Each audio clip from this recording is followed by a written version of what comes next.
Welcome to my channel. আমার চ্যানেলে আপনাদের স্বাগত।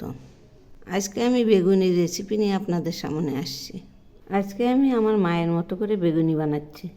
সেজন্য এখানে একটা চিকন বেগুন নিয়েছি। এখন বেগুনটা কেটে নিচ্ছি কিভাবে দেখুন।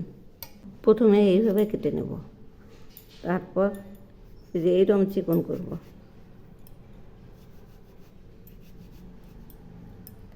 আবার এই দিক দিয়ে চিকন করব, এইভাবে চিকন করে নেব। এই যে এইরকম হবে। এই যে দেখুন, এভাবেই আমি সব বেগুনগুলো কেটে নিয়েছি এইরকম করে। এই রান্নাটা করার জন্য এখানে আমি 2 রকমের 1 কাপ ডাল ভিজিয়ে রেখেছি। এখন এগুলি ছেঁকে বেটে নেব। এভাবেই পুরোটা ছেঁকে নেব। এখন এগুলি বেটে নিচ্ছি। ডাল বাটা প্রায় হয়ে আসছে, আর একটু হবে। এই ডালগুলো আমি খুব ভালো করে বেটে নেব, কারণ বেগুনের ডাল খুব ভালো করে বাটতে হবে। একদম বেসনের মতন হবে বাটা। বাটা হয়ে গেছে। এবারে আমি সবগুলো একখানে করে নিচ্ছি। এই যে দেখুন কি সুন্দর ফিনিশিং হয়েছে। এখন আমি এগুলি একটা বাটিতে তুলে নিচ্ছি। এই যে এইরকম হয়েছে। এখন আমি এই ডাল বাটার মধ্যে একটু জল নিয়েছি, কারণ এর মধ্যে 2 চামচ চালের গুঁড়ো নেব। এই যে 2 চামচ নিলাম, আর 1/2 চামচ কালো জিরা নিলাম, আর নিচ্ছি টিস্পুনের 1/4 চিনি। এবার আমি নিচ্ছি 1/2 চামচ মৌরি, সেই সঙ্গে নিচ্ছি সামান্য বেকিং সোডা। এখন আমি এর মধ্যে নিচ্ছি স্বাদ মতো লবণ।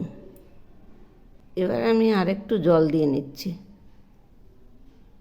এখন এগুলি গুলে নেব,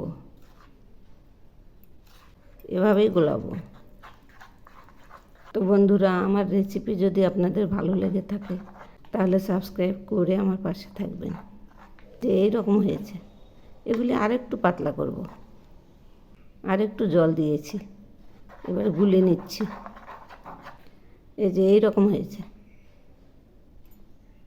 এবার আমি বেগুনটা এর মধ্যে চুবিয়ে নেব, এইভাবে চুবিয়ে নেব। এখন কড়াই বসিয়েছি, কড়াইয়ে তেল দিলাম। তেল গরম হয়ে গেছে। এখন আমি বেগুনিটা ছেড়ে দিচ্ছি। এই যে উপরে আবার একটু বেসন দিয়ে নিচ্ছে।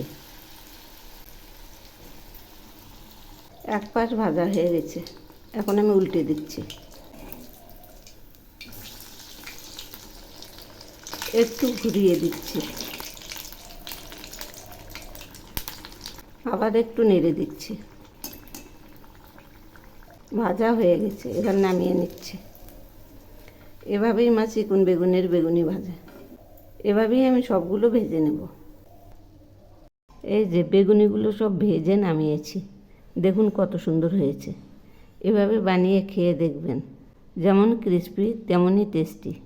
অসাধারণ টেস্টি একটা রেসিপি।